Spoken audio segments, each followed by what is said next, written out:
I think everybody can agree that without a doubt, Kenjaku was one of the most interesting characters in all of Jujutsu Kaisen, and we can all agree that he is a man that is dedicated to the plan. We know that this is true and very evident with the fact that he honestly did all he could with Yuji and his birth, and we all know how that must have happened. So he's a man that is very dedicated to the plan, able to take anything and everything to have that plan go into fruition. In today's video though, I wanted to kind of go over a kind of small list of the different things that Kenjaku influenced in the story of Jujutsu Kaisen and how that kind of played into the future of the Jujutsu world right now. It's not going to be a fully in-depth video or a fully in-depth amalgamation of all of the different things that he's done, but I wanted to kind of go over a lot of the bigger things and how that kind of ended up influencing the characters in the story right now. With that being said though, if you enjoy anything related to Jujutsu Kaisen, Black Clover, or My Hero Academia, please consider subscribing and leaving a like on the video today. I make a lot of different content revolved around these different series, and I really do appreciate everybody that stops by and watches the video. Thank you. We now know in the story that Kenjaku's plans is to sort of optimize cursed energy usage for everybody else in the world and kind of usher in a new age of Jujutsu, that the Heian era, which is honestly, or in the story, said to be the greatest era of Jujutsu sorcerers, where Jujutsu was flourishing and a lot of strong people kind of came up and left or left their mark on history. In order for this goal to come into fruition, he's honestly been doing a lot of different things over the past 1,000 years in the Jujutsu world, and many of the different things that he has done over the past 1,000 years have directly led to events that have happened in the story right now, and it seems like more than ever he's very close to his goal. As we all know, almost over 1,000 years ago, Kenjaku actually knew of Sukuna, and it seems like him and Sukuna kind of have this weird relationship where they know each other, they know of each other's dealings, but we don't know exactly the full extent of the relationship that they both have or what they've done in the past, but we do know that they had dealings way back in the past, and honestly maybe one of these dealings can pop up somewhere in the story. Of course, one of the more well-known things that Kenjaku has done in the story was the taking over of Noritoshi Kamo, and the fact that this kind of led to Noritoshi Kamo being regarded as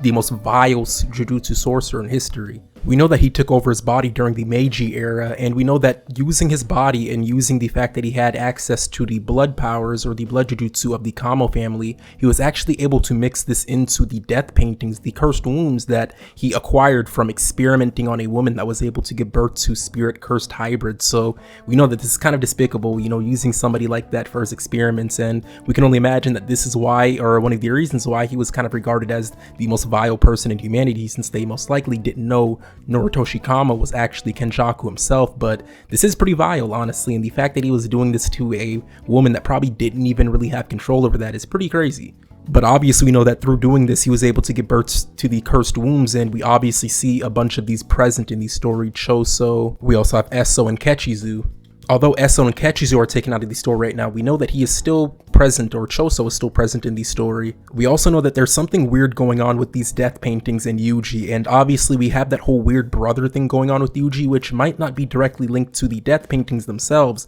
but it might actually stem from Yuji. It is still very odd that Choso for some reason sees himself as Yuji's brother, but I think that this might actually tie into the next point I wanted to get over, which is the fact that he's technically the father, or Kenjaku is technically the father of Yuji, or you could technically say that he is the mother of Yuji, which is very weird. And honestly, this is a very weird kind of thing in the story where technically Kenjaku, by taking over the body of Yuji's mother, is technically Yuji's parent, and he was able to give birth to Yuji, and this technically makes Yuji his son. We don't know where this is leading to in the story. You know that something weird is kind of going on with Yuji. The fact that he hasn't manifested a cursed technique could kind of be tied into the fact that he's the son of Kenjaku, and maybe there's something weird going on with that, but we just don't know right now in the story. But I do find it odd that he would just give birth to Yuji and kind of just throw Yuji away, say he doesn't really need him after going through all of the effort of even birthing him. So there's definitely going to be something else going on with Yuji in the story. We just have to see what kind of happens down the line. What I do think is that the fact that Yuji is technically the son of Kenjaku kind of gives him this weird link to the other death paintings, and that's probably why Choso kind of sees him as a brother for some reason.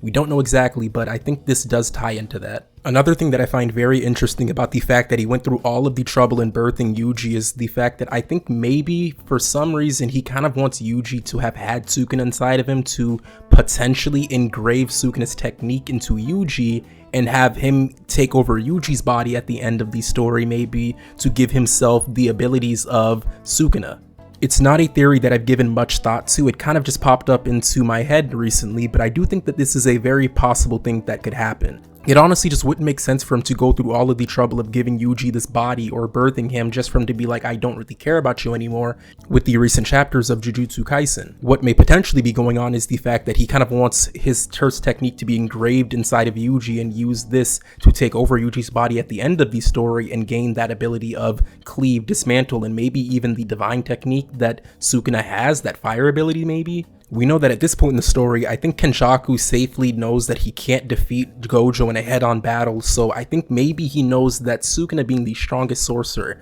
maybe if he was able to have a body that has the cursed abilities of Sukuna inside of it, he would be able to use that instead to fight Gojo and actually defeat him in a head-on clash. Maybe he saw this as the only theoretical way to completely destroy Gojo without having to have the actual Sukuna intervene, which we know Sukuna kind of does wherever he wants to, so he wouldn't necessarily listen to Kenjaku if he doesn't want to. This could be the only way that he saw fit to actually destroy Gojo completely, since we know that Gojo is more than likely going to escape the prison realm one way or another. If it isn't from outside influences, he might actually do it himself somehow, so we just don't really know at this point, but I do think Gojo is going to escape, and when that happens, maybe he's going to use this body of Yuji to actually be able to take him on. Currently in the story, of course, after the Culling games and all of the events that happened with that and Tengen, we know that he's kind of allied himself with Sukuna in a way. I guess he's kind of playing the waiting game with Sukuna to kind of go through with his own plans, but I do think his own plans, of course, like he said during the Culling games, was to kind of get that weird merger with Tengen and all of the members of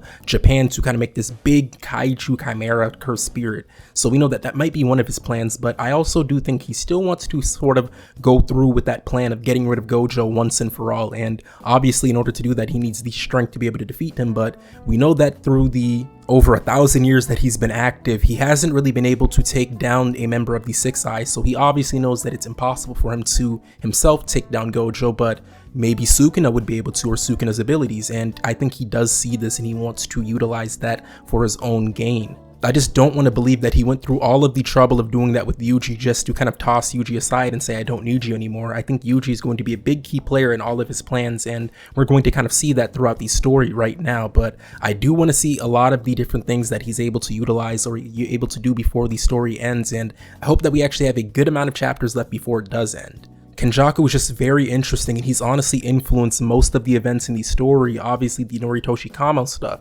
he's known about Sukuna for a while. He's the one that started the Culling games and made all of these different pacts with them to sort of even have them join the Culling games, and we know that he's just very strong. He was able to seal Gojo, and he's knows so many different things, and he has the Cursed Womb, the death paintings. We've seen him influence the story a lot, and we don't even know his endgame right now, although he did say he wants to kind of merge Tengen with humanity and create that kaiju monster. We don't know if that's actually his end goal, and there most likely is more that he wants to do with that, so we just have to kind of wait and see what happens in the story. With that being said though, do you guys agree with that whole theory about him kind of wanting Yuji's body to maybe imprint Sukuna's technique into him somehow, or maybe something along those lines? I do think that Yuji's body is very important to him, and I don't think for a second that he would just throw Yuji away after going through all of the trouble of kind of even creating him.